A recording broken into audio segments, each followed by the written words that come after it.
अस्सलाम वालेकुम नाज़रीन, मैं आपका मेज़बान मोहम्मद तक़ी हुसैन फिर एक बार आपका इस्तकबाल करता हूँ।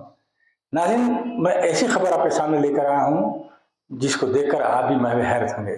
यकीनन ये खबर गुजरे हुए कल की है, लेकिन हमें इस खबर को लेकर संजीदगी से सोचने की ज़रूरत है। जी हाँ, ये खबर मामनगर के गवर्नमेंट पॉलिटेक्निक कॉलेज में खवातीन के बैतुल-खला में सेलफोन की बरामदगी की है। यहाँ एक संगीन वाक़या मामनगर के गवर्नमेंट पॉलिटेक्निक कॉलेज में पेश आया, जिसमें खवातीन के टॉयलेट में एक सेलफोन रखा गया। कुछ इस तरह रखा गया कि उसमें खवातीन की जो सरगर्मियाँ हैं वो फिल्मबंद हो सकें।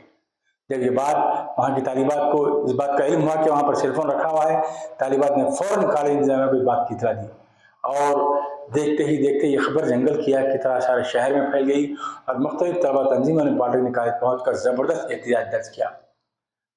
जब मकामी पुलिस को इस बात की इत्तला पहुँची तो मकामी पुलिस और डीएसपी महबूबनगर ने खुद ने वहाँ पर पहुँचकर हालात को काबू में पाया और इस मज़मूम हरकत का इर्तिकाब करने वाले तालिब इल्म को भी गिरफ्तार कर लिया। इस तमाम वाक़े से एक बात उभर कर सामने आती है कि गवर्नमेंट पॉलिटेक्निक कॉलेज के इंतज़ामिया ने तालिबात की हिफाजत के मुताल्लिक़ संजीदगी का मुज़ाहरा नहीं किया। अगर कॉलेज इंतज़ामिया संजीदा होता तो इस तरह का वाक़या पेश नहीं आता। कम अज़ कम अब तो कॉलेज इंतज़ामिया को होश के नाखून लेने की ज़रूरत है और तालिबात के तहफ़्फ़ुज़ के लिए, उनकी हिफाजत के लिए सख्त तरीन इक़दाम उठाने की ज़रूरत है, वरना ऐसे और वाक़यात पेश आ सकते हैं। एक तरफ हुकूमतें ख़ाह वो सरकारी ख़ाह वो रियासती हों या मरकज़ी, ख़वातीन की हिफाजत और उनके तहफ़्फ़ुज़ के लिए कई एक इक़दाम कर रही है, लेकिन दूसरी जानिब ये तालीमी इदारे तालिबात की हिफाजत और उनके तहफ़्फ़ुज़ के लिए संजीदगी का मुज़ाहरा नहीं कर रहे हैं।